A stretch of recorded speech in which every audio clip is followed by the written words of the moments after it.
وہ اچھی طرح سے کلی ہوئی ہے تو جب تک یقین نہ ہو تب تک کرے گا یا 3 مرتبہ پہ چھوڑ دے گا؟ جب تک یقین نہ ہو تب تک وہ کلی کرے گا، ٹھیک ہے، تاکہ منہ کا ہر حصہ دھل جائے۔ ابھی جو تیسرا فرض تھا تمام بدن پر پانی بہانا، اس میں کچھ احتیاطیں ہیں، بہت زیادہ دھیان والی چیزیں، آپ اس کو انگلی پہ گنتے رہیے۔ پہلا، اگر مرد کے سر کے بال گندھے ہوئے ہوں، گندھا ہوا ہوتا ہے نا، ملا ہوا،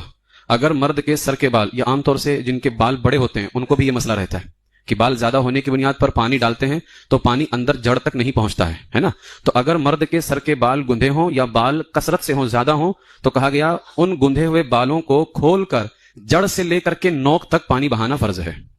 جڑ سے یعنی جہاں سے بال جمے ہوئے ہیں اوپر نوک تک، ٹھیک ہے، یہ پہلا ہو گیا۔ یہ بہت دھیان سے اس کو احتیاط کی ضرورت ہے، یہاں پر جن کے زیادہ بال ہوتے ہیں یا بال گندے ہوئے ہوتے ہیں تو ان کو کھولنا ہوگا اس کو، اور کھول کر کے پھر جڑ سے جو ہے نوک تک پانی بہانا ہوگا۔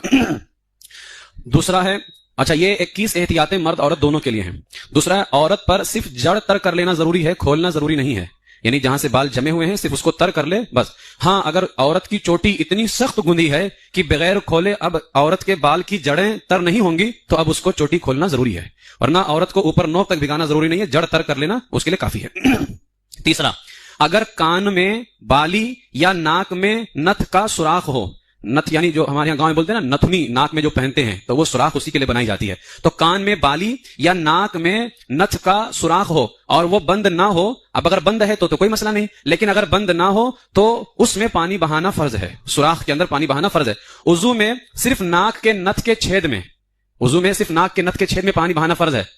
کان میں نہیں نا، کیونکہ کان والا حصہ تو وضو میں دھلنا فرض ہی نہیں نا،